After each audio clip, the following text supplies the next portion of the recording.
Of its travel ban list, with officials confirming it will soon cover over 30 countries.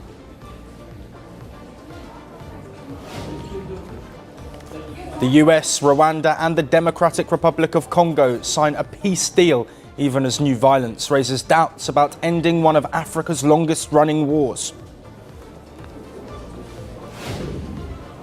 Venezuela unveils a 2026 budget that is 12% smaller than this year's plan, calling the country besieged as tensions with the US intensify.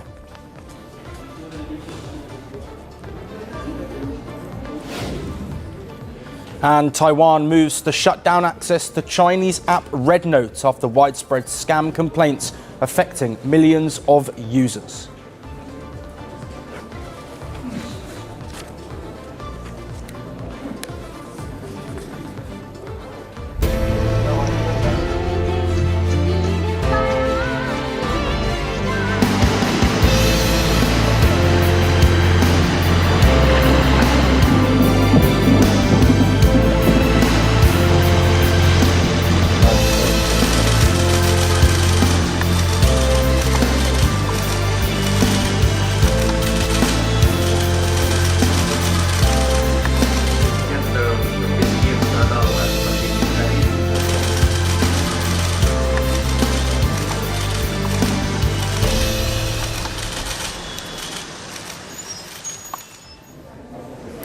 We begin today with the latest from India. New Delhi has rolled out the red carpet for visiting Russian President Vladimir Putin. The two leaders delivered a joint statement in the Indian capital and exchanged several agreements under the ambit of India-Russia Special and Privileged Strategic Partnership. The Russian president is in India on a two-day state visit, a visit packed with symbolism, strategic signalling and a high-stakes diplomatic message. Delivering the joint statement, Prime Minister Modi said India-Russia relations are entering a new phase, one marked by historical milestones and enduring strategic stability. Calling the partnership a pole star of global relations, he stressed that the ties have stood firm through headwinds and geopolitical shifts, remaining diversified, balanced and future-ready. The summit also saw a wide range of agreements exchanged, covering migration and mobility, healthcare, science and medical education, food security, ports and shipping, and several other areas of cooperation. The Prime Minister also announced 30-day free e-tourist visas for Russian tourists. Earlier this morning, New Delhi put on the full ceremonial display at Rashtrapati Bhavan. President Rupee received the Russian leader with a Tri-Services Guard of Honor. This marked the official start of what has become one of the most closely watched bilateral engagements of the year. After this, Putin's day began with a solemn stop at the Mahatma Gandhi Memorial at Rajghat. The Russian president laid a wreath at the memorial inside the visitors' book, leaving behind a message calling for a just world order. From Rajghat, the focus shifted to Hyderabad House, the venue of the Modi-Putin bilateral during the annual India-Russia summit. The two leaders discussed the Ukraine war, with Prime Minister Modi underlining that India is on the side of peace. The Indian leader told the Russian president that the world can only benefit if nations travel on the path of peace. Let's listen in. Excellency, Ukraine के संकट के बाद हमारी लगातार चर्चा होती रही है। आपने भी समय समय पर एक सच्चे मित्र के रूप में हमें सभी चीजों से अवगत कराया है। मैंने हमेशा कहा है कि भारत न्यूट्रल नहीं है, भारत का पक्ष है और वो पक्ष शांति का है। President Putin, speaking through a translator, emphasized the historical depth of the India-Russia relationship. He said the partnership is deeply rooted, culturally, politically and strategically. President Putin highlighted that even as the global order shifts, India and Russia remain particularly privileged strategic partners. Dear friends, first of all, thank you very much for inviting me and for the sitting too. It was very good. Friendly and at the same time a very substantial talk. I could share a great deal of details about the events taking place in Ukraine. We are taking together with some partners, including the United States, on a possible peaceful settlement. Thank you for the attention aimed at finding a solution to this situation.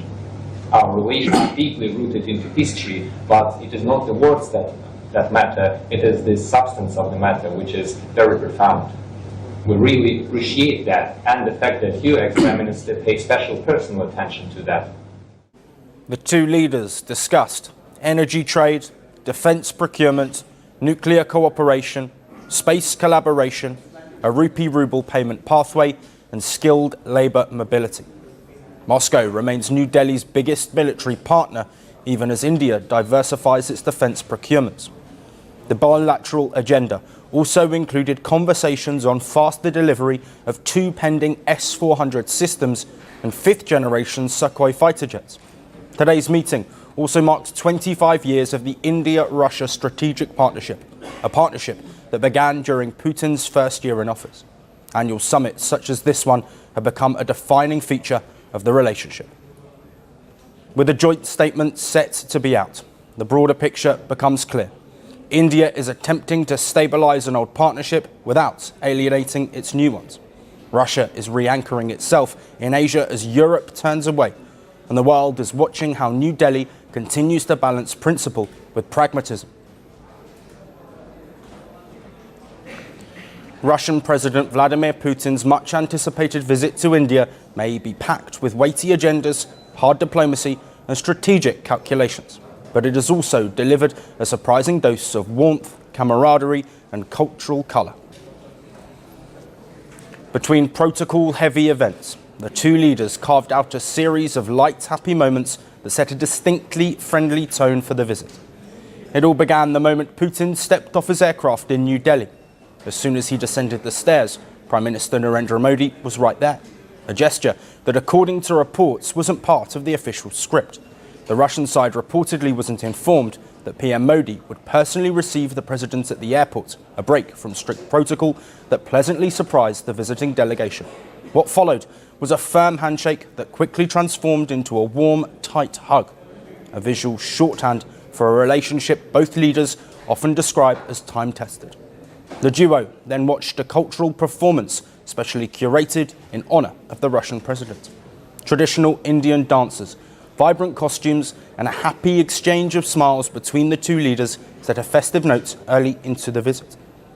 From the airport, Putin and PM Modi left together in the same car, a Toyota Fortuner headed for the Prime Minister's residence for a private dinner. The gesture echoed a moment from last September when Putin had offered Modi a ride in his official car during the SCO summit in China. PM Modi later posted photos of the evening, writing, and I quote, "Delighted to welcome my friend President Putin in India. India-Russia friendship is a time-tested one that has greatly benefited our people," end quote. Upon reaching Prime Minister's house, the two leaders posed for photographs radiating unmistakable warmth. The images, full of wide smiles, relaxed postures and easy camaraderie, quickly made the rounds on social media. The Indian Prime Minister also presented Putin with a unique gift, a Russian translation of the Bhagavad Gita.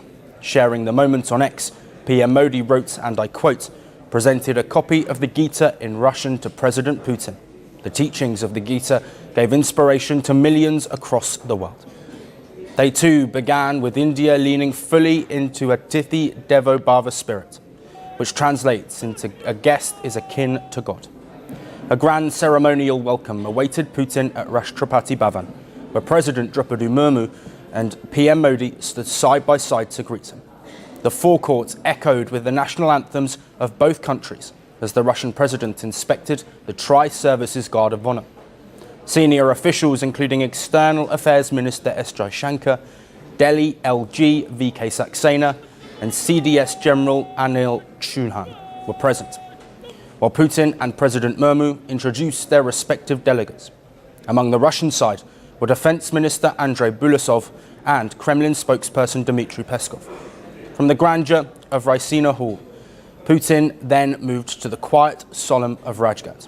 He laid a wreath at Mahatma Gandhi's memorial, offered floral tributes and signed the visitor's book, a reflective pause amid a packed diplomatic schedule. Putin's India visit may dominate headlines for its strategic significance, but the lighter moments, the hug, The smiles, the cultural performances, and even the Gita in Russian have offered a gentler narrative, one that underscores not just statecraft, but friendship. Moving on to our next story. Indigo's crisis entered its fourth day, with India's largest passenger airline continuing to face massive flight disruptions across major cities. Operations remain under heavy strain as cancellations and delays piled up at major airports. On Friday, the situation escalated further. Delhi Airport cancelled all Indigo flights today until midnight. Bengaluru crossed 100 cancellations. Hyderabad reported over 90 grounded services. And financial capital Mumbai also cancelled more than 100 flights in total. The airline saw more than 500 flights cancelled on Friday. This came after a difficult week in which over 150 flights were cancelled on Wednesday and more than 400 on Thursday, leaving thousands of passengers stranded nationwide. The disruptions stemmed from severe crew shortages, compounded by the impact of the new Flight Duty Time Limit, or FDTL rules, which mandate longer rest for pilots and restrict nighttime operations. Indigo admitted that there were miscalculations in scheduling and planning, stating that its crew requirements turned out to be far higher than earlier estimated, especially after the court allowed the new duty hour norms to take effect. The Directorate General of Civil Aviation, or DGCA, has been closely monitoring the situation. The regulator has started on-ground inspections and flagged gaps in how passengers were being managed as airport crowds increased. Amid the ongoing disruptions, the DGCA also put on hold a rule that barred airlines from substituting weekly rest with leave, a move aimed at giving carriers more flexibility while they stabilise operations. At the same time, Indigo requested a temporary relaxation from the new rule that limits how many late-night flights can operate between midnight and 6 a.m. The airline said this waiver would help reduce passenger inconvenience while it works to fix its schedules. Indigo told the DGCA it expects to fully stabilise operations by February the 10th, 2026. On social media, many passengers called the situation outright mismanagement, demanding accountability instead of vague assurances, with several users questioning why flights were cancelled without prior notice. Others criticising the chaos of 550-plus cancellations, and even Indigo staff pointing to poor planning and inadequate support from frontline teams. Indigo apologised for the inconvenience, said its teams were coordinating with aviation authorities to stabilise operations. The airline cautioned that daily cancellations may remain above normal for some time, and advised travellers to check flight status before heading to the airport. It also announced scheduled flight cuts from December 8th as part of a wider reset, aimed at regaining control of its network. Meanwhile, Indigo's stock slipped as the disruption deepened. For now, Indigo's operations continue to remain unstable, and the impact on travellers is expected to persist over the next few days. Authorities are assessing the airline's request for temporary regulatory relief, while passengers await smoother services and clearer communication. And to finish, let's shift our focus to Delhi's pollution crisis, which has now become a daily, year-round reality, a chronic burden that millions are forced to breathe in every single day. The issue is no longer about protests, activism, or the dream of clear blue skies. Delhi residents let go of those privileges long ago. The crisis is directly affecting their health. In the latest revelation, new data shows just how severe this impact has become. More than 200,000 acute respiratory illnesses cases have been logged in just 6 central government hospitals between 2022 and 2024. The government has confirmed that over 30,000 of those patients were so severely affected that they needed hospitalisation. Data shows Delhi's 6 major hospitals recorded nearly 67,000 acute respiratory patients in 2022, 69,000 in 2023, and over 68,000 in 2024. And experts say this is strongly linked to the city's perpetual toxic air. The new statistics underscore how deeply Delhi's air quality is impacting public health. For weeks now, the capital's air quality index has been sitting at levels over 20 times higher than the limit recommended by the World Health Organization. These levels are not just unhealthy, they are dangerous even for healthy individuals and extremely risky for children, the elderly and anyone with existing health issues. Health experts say there is no single source behind Delhi's air crisis. They point to a complex mix of industrial pollution, vehicle exhaust, stubble burning in neighbouring states and winter weather conditions that trap pollutants close to the ground. Low wind speed and dropping temperatures only make this air even harder to disperse. And on the ground, the frustration is palpable. Many Delhi residents say this crisis has been building for more than a decade with no real long-term fix in sight. ये pollution अब से थोड़ी 10 साल से 15 साल से चल रहा है। इसका कोई स्थायी इलाज नहीं है जब तक सरकार इसके ऊपर गंभीर रूप से काम नहीं करेगी। आप सोच रहे हो गाड़ियां बंद करा दो, ईवन रोड करा दो, इससे कोई फर्क नहीं पड़ने वाला। टारगेट रखो कि साल के कम से 2 करोड़ पेड़ दिल्ली में लगाने हैं। ये टारगेट रख के चलो आप सोचोगे आज गाड़ी बंद करा दूँ, कल बिल्डिंग बंद करा दूँ। सरकारी बिल्डिंगों के काम चल रहे हैं, प्राइवेट बंद कर देते हो, इससे कहाँ पोल्यूशन रुकेगा? और कोई सरकार गंभीर नहीं है। पराली हजारों सालों से चल रही है, तब दिल्ली में पोल्यूशन नहीं आता। एक ही महीने सोचते पोल्यूशन है, पूरे साल की ये हालत है दिल्ली में। The Health Ministry says polluted air acts as a triggering factor for respiratory illnesses. And because people have different lifestyles, immunity levels and medical histories, some are hit much harder than others.